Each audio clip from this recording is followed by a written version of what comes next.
Pourquoi une personne sur 7 meurt de faim dans le monde alors que la Terre produit assez de nourriture pour nourrir tout le monde? C'est la question que nous nous posons tous, donc nous allons y répondre. Aujourd'hui, dans le monde, 795 millions de personnes souffrent de la famine. La grande majorité des personnes souffrant de la faim vivent dans des pays en développement, où 12,9% de la population est sous-alimentée. L'Asie comprend 2/3 de personnes sous-alimentées dans le monde. Même si certains pays sont plutôt riches, cela n'empêche pas que la famine s'installe dans des pays comme le Brésil et la Chine, qui sont des pays dits riches. Il y a aussi l'élevage fermier. Rien qu'une vache se nourrit d'1 hectare de terre. Les ruminants consomment 90% de la production de l'élevage. Si on arrêtait l'élevage bovin, on nourrirait bien plus de personnes. Entre la production et la distribution, il y a beaucoup de gaspillage. Rien qu'en Europe, environ 180 kg sont gaspillés par personne en une seule année.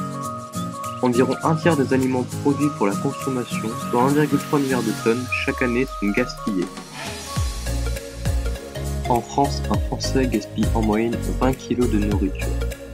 Tout en haut du classement, les légumes avec 4,2 kg par personne, suivi du pain et des produits laitiers avec 2,6 kg gaspillés par personne. Le land grabbing, l'accaparement des terres en français, est la pratique qui consiste à acheter de vastes terres étrangères. Plus de 1000 hectares. Les pays qui achètent le plus à l'étranger sont les USA, la Chine et l'Inde. Ils achètent entre 1 million et 6 millions d'hectares. Les pays qui vendent le plus de terres sont le Congo, le Soudan et l'Éthiopie. Ils vendent entre 500 et 600 000 hectares. Les pays qui vendent le plus de terres sont souvent les plus pauvres. Pour lutter contre la faim, il y a des ONG, des organisations non gouvernementales, comme Action contre la faim, qui organisent notamment des courses pour faire des dons pour les pays qui en ont besoin. L'agriculture est aussi un moyen de nourrir tout le monde.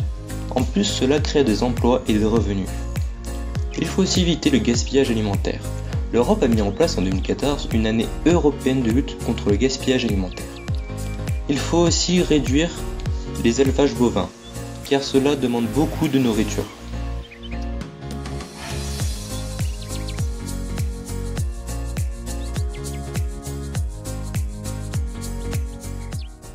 Created using Powtoon.